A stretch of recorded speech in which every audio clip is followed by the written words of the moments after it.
Maintenant, je vais parler des micro-pauses et des étirements de base. Alors, je vais vous expliquer comment les faire, pourquoi les faire, quand les faire. Euh, alors, l'importance d'une micro-pause, c'est de s'assurer de vérifier si le corps va bien. Alors, la micro-pause n'est pas là pour réagir à une douleur que vous commencez à sentir. Alors, souvent, c'est pas que c'est trop tard, mais idéalement, on ne veut pas attendre d'avoir mal avant de commencer à s'étirer. Alors, si ça fait longtemps que vous faites un mouvement répétitif, que vous êtes debout, ou que souvent, c'est qu'on est assis au bureau, on fait du travail d'ordinateur, et ça fait longtemps qu'on n'a pas bougé, c'est important de vérifier si on commence à accumuler des tensions, des douleurs et des raideurs dans certaines zones. Si on fait nos étirements et nos micro-pauses régulièrement, on va le prendre d'avance. Alors, on va prévenir une zone qui va devenir de plus en plus tendue et qu'on va développer un point et que ça va être on va être pris avec ça le restant de la journée. Alors, les gens me demandent souvent quand on fait ces micro-pauses-là. Ça peut varier quand même beaucoup, mais je vous dirais de base, ce qu'on veut faire, c'est essayer de les faire au moins une fois l'avant-midi, une fois le midi, une fois l'après-midi. Et à partir de ce qu'on ressent lorsqu'on les fait, ça va nous indiquer si on a besoin de les faire plus souvent ou pas. Alors oui, le matin, dépendant des gens, on peut y aller doucement, commencer à mobiliser un peu, pas s'étirer trop loin, trop vite le matin parce qu'on n'est pas nécessairement prêt. Mais pour beaucoup de gens, utiliser des balles, utiliser des rouleaux, ça peut être utile. Alors, ce que je fais souvent pour ne pas oublier d'utiliser la balle, c'est quand je me brosse les dents, j'ai la balle à côté de ma brosse à dents, alors je vais masser les épaules, le dos, le bas du dos, les hanches, les fessiers, toutes les fois que je vais utiliser, que je vais brosser mes dents. Alors comme ça, c'est une bonne façon de combiner les deux. Alors pour les micro-pauses et les étirements de base, c'est que la première chose, c'est que c'est super important de mobiliser au niveau de toute la colonne. Alors, la première chose, c'est qu'on veut s'assurer que les vertèbres bougent dans ce plan-là. Alors, pour ça, on va faire des extensions et des bascules de bassin plutôt. Alors, on peut le faire de façon très peu subtile et vraiment ramener nos épaules vers arquer le dos, puis ensuite arrondir puis étirer les épaules comme ça ici. Alors, on peut le faire assis. C'est sûr que la meilleure façon de le faire, c'est vraiment à quatre pattes, mais par contre, ça se fait évidemment pas partout, le faire à quatre pattes, comme on fait dans le yoga, où on met le dos rond, le dos creux. Mais ça se fait quand même très bien assis aussi. Alors, il faut profiter de ça. On peut le faire également subtilement. Alors, creuser un peu graduellement, sans trop que ça paraisse, puis arrondir un peu le bas du dos sans trop que ça paraisse également. Et la façon de faire ça, c'est l'erreur que les gens vont faire, c'est qu'ils vont aller trop loin, trop vite. Et le corps n'est pas prêt à aller aussi loin. Et au lieu que toutes les vertèbres participent un peu au mouvement graduellement, mais ça va être trop raide à certaines places et certaines vertèbres vont trop bouger. Alors, ce qu'on veut faire, c'est le faire plus graduellement et s'assurer que ça bouge quand même assez bien. Si on le fait 5 à 10 fois graduellement de plus en plus loin et c'est confortable, bien parfait. Si après 3 fois, ça relâche, bien, ça veut dire qu'on le fait assez souvent, c'est excellent. Si ça prend 10 fois et même après 10 fois, c'est encore raide et on ne peut pas aller très loin, c'est signe qu'il faut arrêter pour se masser avec une balle, pour se masser avec un rouleau, pour se détendre un peu plus, pour bouger, se lever, marcher. C'est rendu trop raide à ce niveau-là. Un autre très bon moment de faire ce genre de mobilisation-là, c'est dans la voiture. Alors, avec le volant, on peut prendre le volant, tirer, on prend toujours le volant.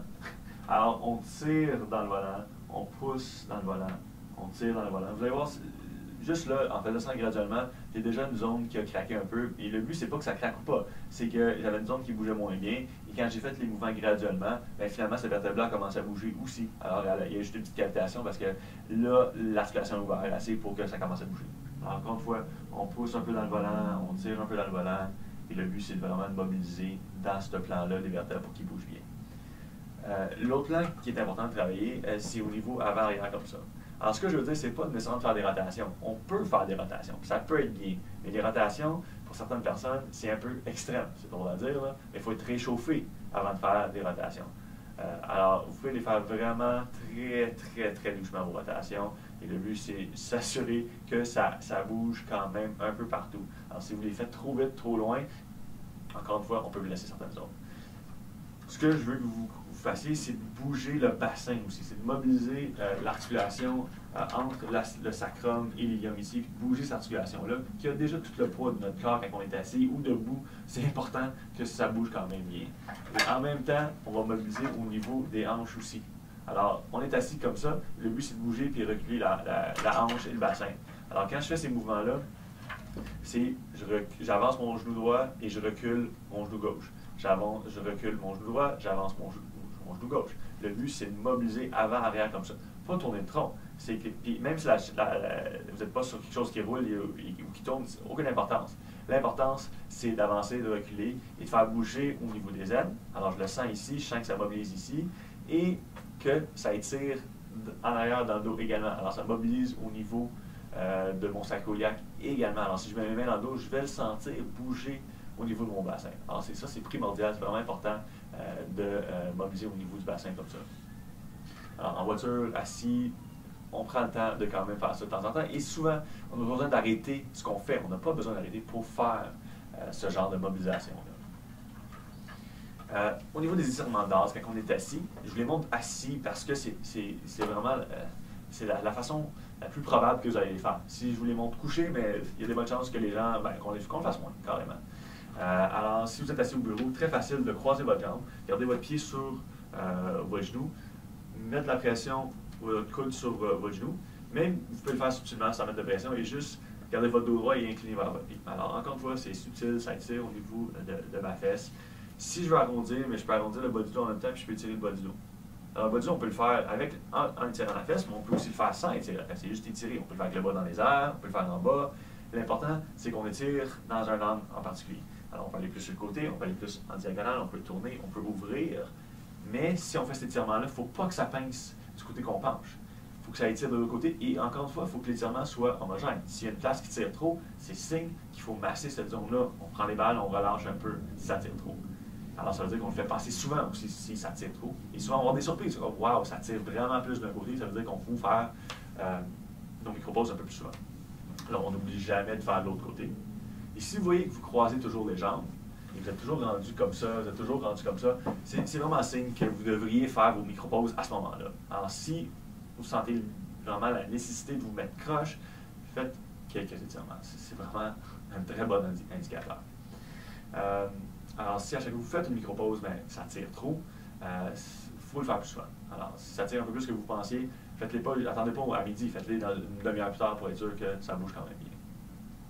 Alors, ça, c'était pour la fesse. Vous pouvez également tirer vers votre épaule opposée puis tourner. Alors, c'est l'équivalent de faire ces étirements-là couché sur le côté, mais vous pouvez le faire très bien assis en revenant ici. Vous pouvez le même tourner dans le bas du dos et ça va étirer le bas du dos. Alors, ça, le bas du dos, le bassin. Pour ce qui est des jambes, alors, étirer le quadriceps, on peut quand même le faire aussi quand on est assis. On peut quand même étirer un petit peu. On peut étirer les ischio-jambiers, on met la jambe droite et on s'étire un peu vers le pied.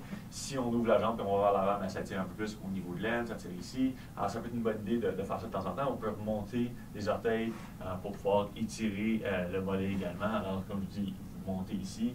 Puis là, ça tire quand même assez bien au niveau du mollet. Alors, ça peut être une bonne idée de le faire durant votre journée également. Alors, les jambes, il n'y a jamais d'excuse. C'est quand même faisable, même si on est assis, de d'étirer ces muscles-là. Sinon, on fait juste se lever un peu, puis on bouge. Alors, c'est une très bonne idée également de se lever assez souvent dans la journée. Alors, au niveau des étirements du haut du corps, pour les épaules, très, très, très bonne idée d'étirer les épaules vers l'arrière. Si on le fait avec les deux mains dans le dos, mais là, on étire. Les épaules rentrent un petit peu vers l'intérieur quand même, sont un peu en rotation interne, mais au moins, ils vont vers l'arrière. Mais on peut aussi ouvrir les bras puis étirer. C'est moins subtil comme ça. On peut juste reculer les épaules. Ça va paraître moins. Alors, ça peut être quand même très utile pour étirer les pectoraux. On peut le faire avec le bras dans les airs, contre un mur, tout ça. C'est utile. C'est très utile. C'est juste que plus difficile de le faire souvent dans la journée. Alors, pensez à étirer vers l'arrière. Puis après ça, si vous le faites assez souvent, puis vous faites vos mobilisations assez souvent, ça va être beaucoup plus agréable de rester droit. Si vous essayez de juste être droit, ça ne sera pas assez.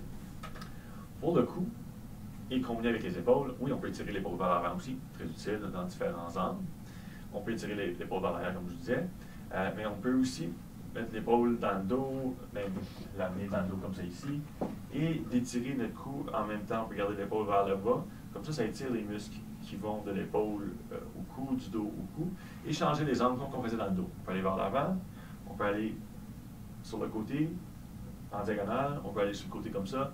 On peut aller vers l'arrière, mais le but d'aller vers l'arrière, c'est d'étirer le devant, pas d'écraser le derrière. Alors, on veut monter vers le haut pour que ça étire ce muscle-là. Alors, ça, c'est l'utilité de faire ce genre d'étirement, c'est vraiment d'étirer le devant. Alors, il ne faut pas aller vers l'arrière puis commencer à écraser puis tourner. Là. Même vers l'avant, c'est mieux, c'est plus sécuritaire de faire vers l'avant puis tourner comme ça, mais je préfère que vous fassiez un angle à la fois, vous reveniez, puis vous choisissez l'angle que vous étirez pour savoir qu'est-ce que vous sentez. Alors, si vous vérifiez un petit peu partout, vous faites OK, ouais, ça tire plus, puis vous le sentez ici, parfait.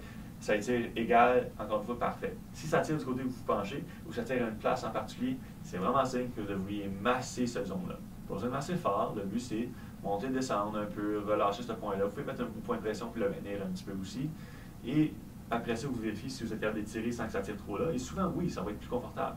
Si vous attendez trop longtemps, mais là, ça va peut-être prendre plus l'aide d'un professionnel pour le relâcher sans que ça veuille spasmer. Vous pouvez également peser et pencher. Alors, si ça tire trop de place, vous penchez un petit peu en pesant pour relâcher cette zone-là. Pas de dire d'aller vraiment loin et que ça fasse mal. Juste relâcher tranquillement la zone qui est un peu plus raide. Puis ensuite, OK, vous êtes mieux, vous êtes plus capable de tourner et de bouger. Excellent. Alors, ça, c'est un peu les étirements de base que vous pouvez faire assis. Vous étirez le cou, vous étirez les épaules, vous étirez les hanches. Le dernier qui est plus compliqué, c'est d'étirer le psoas. C'est un muscle qui fléchit la hanche, qui s'attache sur tout le bassin. Hyper important de relâcher aussi. C'est important de se lever souvent pour le faire, pour bouger, mais vous pouvez également le faire assis, parce que vous ramenez la jambe vers l'arrière comme ça et vous étirez le devant. Encore une fois, facile d'étirer ça, difficile d'étirer dans l'abdomen. Alors, vous pouvez le faire comme ça, vous levez le bras. C'est important de rentrer le ventre et pas arquer le dos. L'erreur que les gens font, c'est d'arquer le dos. Alors, vous rentrez le ventre, vous le sentez un peu ici, vous étirez derrière. C'est pas important de sentir beaucoup. On ne veut pas nécessairement pincer le dos. On veut juste que ça tire un petit peu en avant et par la suite que ce soit un peu plus confortable. On n'oublie pas de faire les deux côtés. J'ai un autre exemple, une autre vidéo qui démontre vraiment comment l'étirer en détail.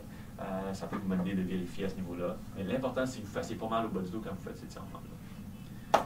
Alors, c'était ça pour les micro-pauses et les étirements de base. Vraiment, le but, c'est de garder ça mobile, qu'il n'y ait pas des zones qui accumulent trop de tension et ne pas attendre d'avoir mal pour le faire.